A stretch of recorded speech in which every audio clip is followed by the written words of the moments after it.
নমস্কার বন্ধুরা, welcome to cricket Bangla. তো বন্ধুরা, এই ভিডিওতে আমরা কলকাতা নাইট রাইডার্সকে নিয়ে আলোচনা করব। কলকাতা নাইট রাইডার্স হর্ষিত রানার ব্যাকআপে নবদীপ সাইনিকে আনলো, নবদীপ সাইনিকে সাইন করলো। কলকাতা নাইট রাইডার্সের জন্য নবদীপ সাইনি কতটা ভালো signing, Kolkata night riders Navdeep সাইনিকে কেমনভাবে ব্যবহার করতে চলেছে, নবদীপ সাইনি কলকাতা নাইট রাইডার্সের প্র্যাকটিসে কেমন বোলিং করেছে সেই নিয়ে আলোচনা করব।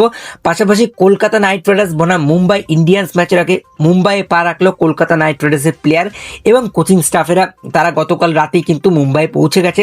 তো এই ম্যাচটা নিয়ে একটু আলোচনা করব। ইন্টারেস্টিং ভিডিও হবে, শেষ অবধি দেখতে থাকো। আমাদের চ্যানেলে প্রথমবার এলে চ্যানেলটিকে সাবস্ক্রাইব করে তার পাশের বেল আইকনটিকে অন করে দিও। তো শুরুতেই আগে আলোচনা করব নবদীপ সাইনিকে নিয়ে। নবদীপ সাইনিকে সাইন করালো কেকেআর। এই জায়গাতে আমি বলবো কলকাতা নাইট রাইডার্স একই টাইপের পেসালা বলার নিয়েছে। কলকাতা নাইট রাইডার্সে উমরান মালিক, কার্তিক ত্যাগী, মাথিসা পাতিরানা, যারা 145 148-এর কাছাকাছি বল করে। নবদীপ সাইনিও কিন্তু ওই টাইপেরই বলার। এবং হর্ষিত রানা যেরকম প্লেয়ার, যেই টাইপের প্লেয়ার, আমার মনে হয় আরএস অম্বরীশ কলকাতার জন্য বেশি শুট করতো। আরএস অম্বরীশ 8 নম্বরে সেই ব্যাটিংটা প্রোভাইড করতো এবং তার সঙ্গে বোলিংও করতে পারতো। হর্ষিত রানা অ্যাকচুয়ালি বোলিংও করে এবং ব্যাটিংও ভালো করতে পারে। তো সেই জায়গাতে আমার মনে হয় আরএস অম্বরীশ বেস্ট অপশন ছিল কেকেআরের জন্য।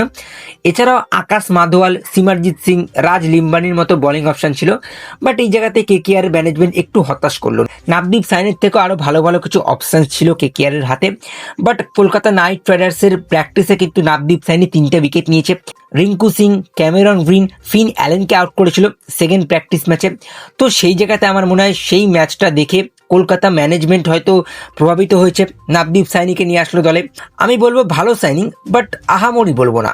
তার কারণ কলকাতা নাইট রাইডার্সের কাছে আরও কিছু ভালো অপশানস ছিল। ভালো একটা ব্যাটসম্যানও নিয়ে আসতে পারতো, ভালো একটা অলরাউন্ডারও নিয়ে আসতে পারতো। বাট এই জায়গাতে কলকাতা নাইট রাইডার্স একটা সেম বলার, একটা সেম টাইপেরই বলার নিয়ে আসলো, যেরকম বলার কেকেআরের কাছে রয়েছে। আর যেরকম বলার কলকাতা নাইট রাইডার্সের হয়ে ভালো করে বোলিংও করতে পারছে না উমরান মালিক। উমরান মালিক প্র্যাকটিসেও ভালো বোলিং করতে পারছে না, ডোমেস্টিকও ভালো ফর্ম নেই। নবদীপ সাইনি কিছুটা উমরান মালিকের মতোই বলার, 150-এর কাছাকাছি বল করে।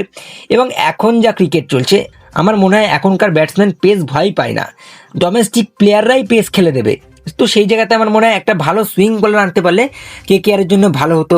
যেমন আসিফ, এই অপশনটাও কিন্তু একটা ভালো অপশন ছিল কেকেআরের কাছে। বাট কলকাতা নাইট রাইডার্স সেই জায়গাতে নবদীপ সাইনিকে নিল। এইবারে আমরা মুম্বাই ইন্ডিয়ান্স বনাম কলকাতা নাইট রাইডার্স ম্যাচ নিয়ে আলোচনা করব, যেখানে গতকাল রাত্রিবেলা কলকাতা নাইট রাইডার্সের টিম সহ কোচিং স্টাফেরা কিন্তু মুম্বাই পৌঁছেছে। মুম্বাই ইন্ডিয়ান্সের সঙ্গে কলকাতা নাইট রাইডার্সের এই ম্যাচটা বড় ম্যাচ। বাট এই জায়গাতে কেকেআর ফ্যান্সদের জন্য একটা ভালো খবর যে জাসপ্রীত বুমরা প্রথম ম্যাচ মিস করতে পারে। যদি জাসপ্রীত বুমরা প্রথম ম্যাচ মিস করে, সেই জায়গাতে মুম্বাই ইন্ডিয়ান্সের জন্য একটু ক্ষতি এবং কলকাতা নাইট রাইডার্সের জন্য আরও ভালো। তার কারণ জাসপ্রীত বুমরা যেই টাইপের বলার, যেই লেভেলের, যেই কোয়ালিটি বলার, আমার মনে হয় প্রথম ম্যাচে জাসপ্রীত বুমরা না খেললে কিন্তু মুম্বাইয়ের জন্য একটু অসুবিধা হতে পারে। সেই জায়গাতে কিন্তু ফিন অ্যালেন এনজয় করবে। এবং ফিন অ্যালেনকে নিয়ে আলোচনা করতে করতে একটা কথা মনে পড়ে গেল, Kolkata night Riders Finn Allen এবং ক্যামেরন গ্রিনকে দিয়ে ওপেনিং করানোর কথা ভাবছে। বেশ দেখছি দুজনের মধ্যে ভালো যুগলবন্দি রয়েছে এবং দুজনে একসাথে প্র্যাকটিস করছে। আর ওই জুটিটা দেখে কিন্তু শেন ওয়াটসন বেশ প্রভাবিত হয়েছে। তো আমার মনে হয় এই জায়গাতে Cameron Green plus Finn Allen, এই জুটি নিয়েও কিন্তু কলকাতা নাইট রাইডার্স ওপেনিং করতে পারে। বাট এই জায়গাতে আমি বলবো ফিন অ্যালেন এবং আজিঙ্কে রাহানেকে দিয়ে ওপেনিং করানো উচিত। তার কারণ আজিঙ্কে রাহানে ওয়ানখেডের মাঠ ভালোভাবেই সে জানে, ওয়ানখেডের মাঠে ভালো ভালো ইনিংস রয়েছে। এই পিচেই খেলে খেলে অভ্যস্ত, এই পিচেই খেলে খেলে বড় হয়েছে। তো সেই জায়গাতে আমার মনে হয় ফিন অ্যালেনের সঙ্গে আজিঙ্কে রাহানেকে ওপেনিং করানো উচিত। বাট কলকাতা ম্যানেজমেন্ট ভাবছে যে এই জায়গাতে ফিন অ্যালেন এবং ক্যামেরন গ্রিনকে ওপেনিং করাবে। অ্যাকচুয়ালি কেকেআরের ওপেনিংয়ে অনেকগুলো অপশানস রয়েছে, Finn Allen, Cameron Green, Finn Allen Ajinkya Rahane, Finn Allen Tim Seifert, Finn Allen Rachin Ravindra, Finn Allen Sunil Narine, কতগুলো অপশান, অনেকগুলোই অপশানস রয়েছে। এই অপশানসগুলোর মধ্যে আমার মনে হয় ফিন অ্যালেন এবং আজিঙ্কে রাহানে বেস্ট অপশান কেকেআরের জন্য, বেস্ট ওপেনিং জুটি আমার মনে হয়। এবং সেই জায়গাতে প্র্যাকটিস ম্যাচও আমরা দেখেছি ফিন অ্যালেন এবং আজিঙ্কে রাহানে যখন ওপেনিং করছিল, দুজনের মধ্যে একটা আলাদা রকম যুগলবন্দি, একটা আলাদা রকম পার্টনারশিপ আমরা দেখতে পারছিলাম। বেশ ভালো বোঝাপড়া দেখতে পারছিলাম ফিন অ্যালেন এবং আজিঙ্কে রাহানের মধ্যে।